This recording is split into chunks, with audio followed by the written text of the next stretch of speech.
Jesus paid a price for us that we could not pay. But I'm going to pay a price for you. This is going to cost me something. It's going to cost me some pain. It's going to cost me some time. It's going to cost me something. But I'm willing to pay it to demonstrate my love for you. That's what it is.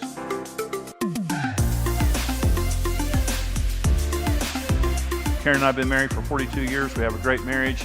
This is constant.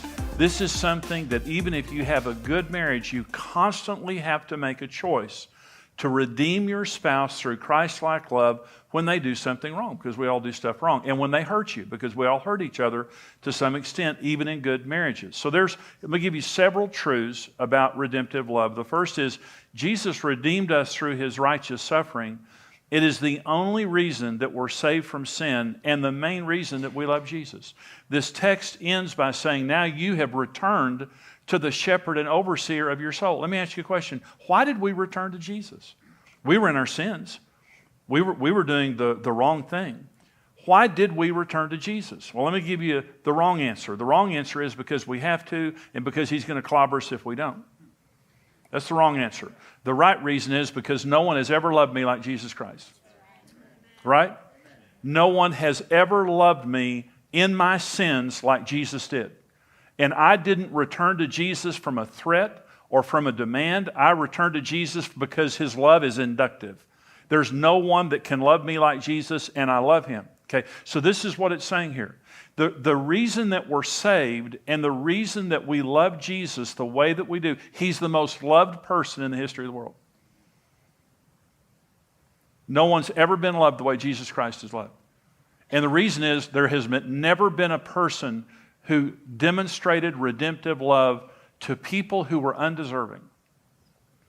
If we got what we deserved, we would be a pile of ashes on the chair right now.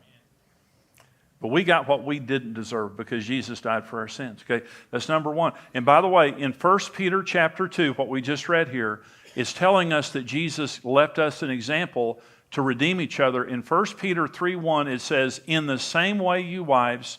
In 1 Peter 3:7, it says, husbands likewise. So it tells us that we're going to have to redeem each other.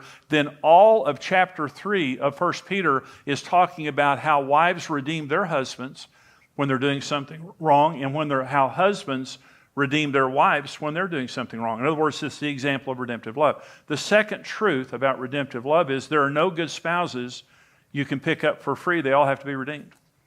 And I've done a lot of weddings. I've counseled a lot of people. And it helps when you prepare beforehand. Pre-marriage counseling helps. It helps to date correctly. But even if you do everything right, you're going to have problems in your marriage you're going to have to use redemptive love for. And when I say problems that you're going to have to use redemptive love for, some are like a 10. Out of 1 out of 10, I've seen redemptive situations. I'll tell you about one in just a minute that was a 10 on a scale from 1 to 10. A lot of the times that we redeem each other through redemptive love, it may not be a 10, but it's a 4 or a 5.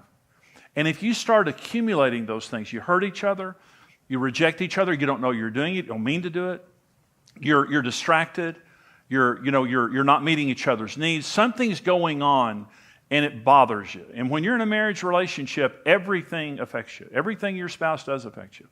And so you're bothered, you feel rejected, you feel like your needs aren't getting met, so on and so forth. What are you going to do? And we constantly have to ask ourselves that question in marriage because the answer is going to make all the difference in the world. Here's truth number 3. All meaningful relationships cause pain, especially the closer ones. And without a redemptive spirit in the relationship, it's doomed to failure. We hurt each other. Even the best of us hurt each other. We don't mean to, but in a close, meaningful relationship, there's just going to be some pain. Our wounds hurt each other. Hurt people. That's the old saying. Well, when Karen and I got married, we were devastated. I mean, we weren't hurt. We were devastated. We both came out of backgrounds where we came into marriage devastated. We were like two porcupines trying to love each other.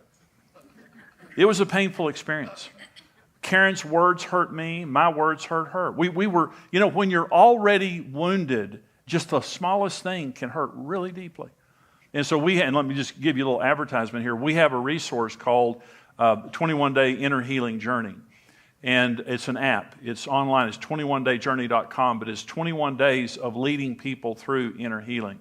And there's a workbook. I have 2 hours of video on there over 21 days. But if you have issues of hurt that you have brought into your marriage, it compounds the nature of marriage already, because we're going to hurt each other. We're going to bother each other. But if we import wounds into the relationship, that's not our spouse's fault.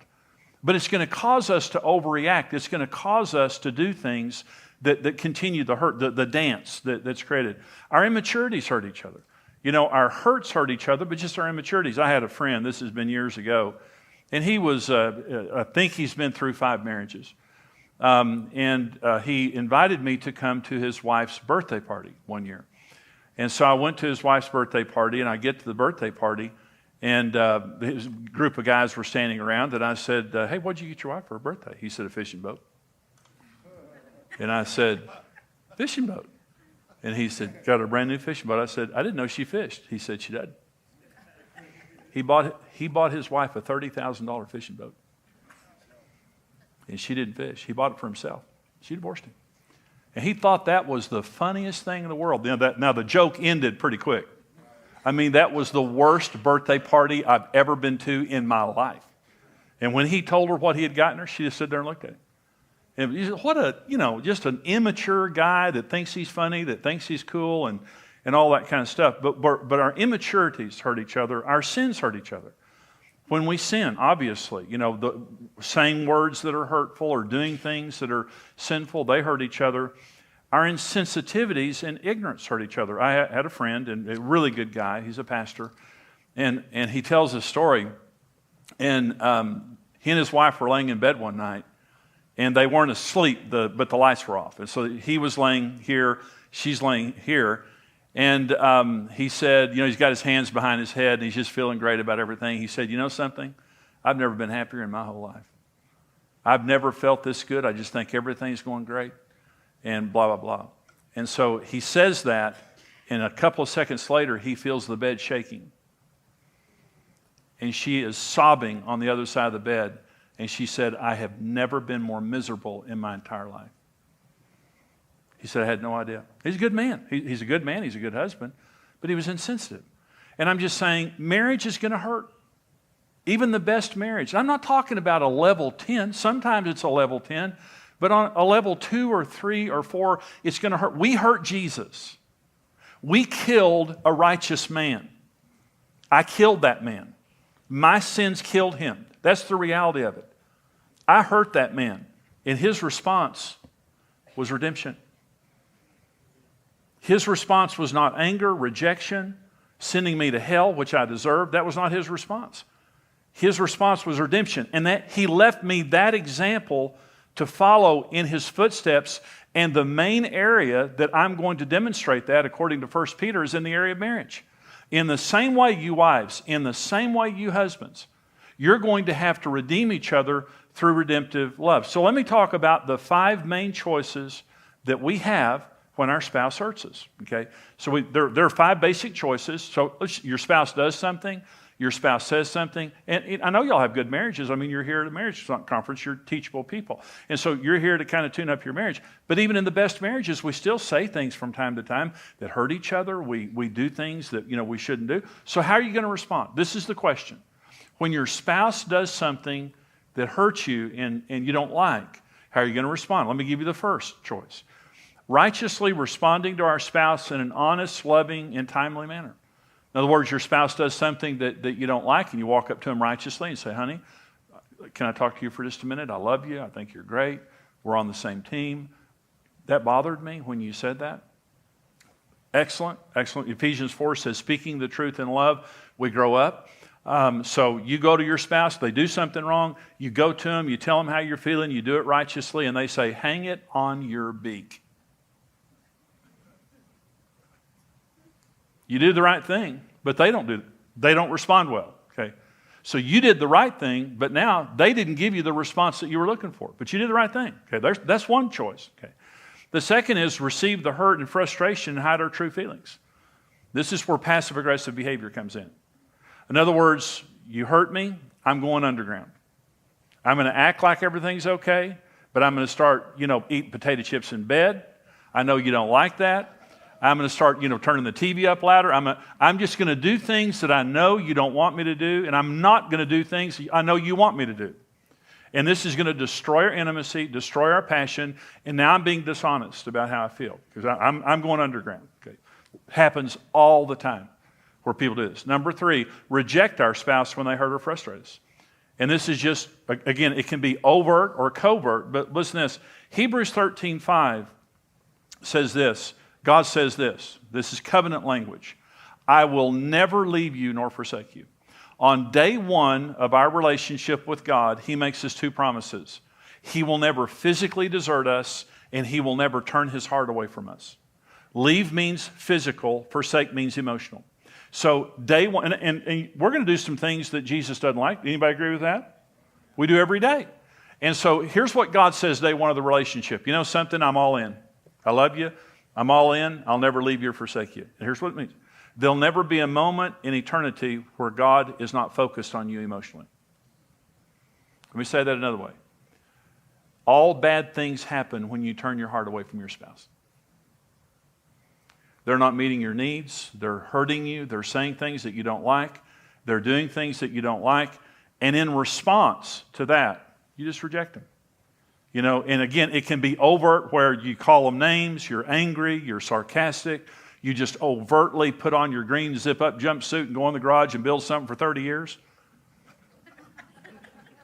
My neighbor, I used to have a neighbor who did that every night, put on his green zip-up jumpsuit, and he hated his wife, and went in the garage and built something. So, what are you going to do? But understand this. All bad things in marriage happen the instant you turn your heart away.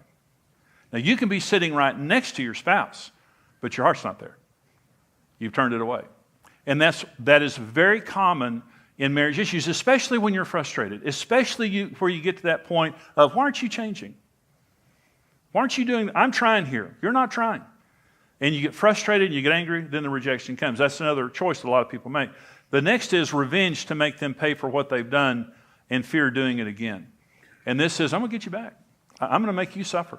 And part of this is establishing a spirit of fear and dominance, where I'm going to dominate the relationship, and you'll either do what I say or you'll pay a high price. And that happens, again, in a lot of marriages, especially as the anger increases. Okay, but here's the 5th one. Okay, now let me say something real quick. No one should subject themselves to abuse. When I'm saying suffering, I'm just saying all of us suffer in marriage. But there's a difference between suffering and abuse. Suffering is discomfort. Abuse is damage. Don't ever subject yourself to another person damaging you in a marriage relationship. You can. We counsel people to do constructive separation. If you're in an abusive marriage, don't divorce. Go to a neutral place. Have your spouse go to another place. Don't live together. And don't go back into the relationship until they get real help, and demonstrate that they've changed and that there's accountability in the relationship. So I'm not talking about enabling abuse. I want you to be sure about that. I'm just talking about living with an imperfect person in an imperfect world with a devil who hates us. We all live in that world, and we're going to all have to deal with this. Well, here's number 5, choice. And that is redeem our spouse through righteous, proactive behavior. You're doing the wrong thing. I was doing the wrong thing. Jesus came. I was hurting Jesus. I killed him, in fact. I was hurting Jesus, and his response was to die for me and to suffer for me while I was in my sins. And because of that, I've come back. And I haven't just come back. There's no one I love like I love Jesus. Okay. So that's my 5th choice, and that's the only choice that works. It's the only thing. The word redeem means to buy back or restore something to its created purpose. I'm going to pay a price for you that either you cannot pay or will not pay. Jesus paid a price for us that we could not pay. But I'm going to pay a price for you. This is going to cost me something. It's going to cost me some pain. It's going to cost me some time. It's going to cost me something. But I'm willing to pay it to demonstrate my love for you. That's what it is. So we're going to become partners with God to do this. And here's the question. Am I going to be a redeemer, or am I going to respond to my spouse's problems in a selfish and immature manner? This is the question. This is the question that that will really answer the destiny of your marriage, the destiny of your... Karen and I, this is just the way that it is. Our answer to that question is everything.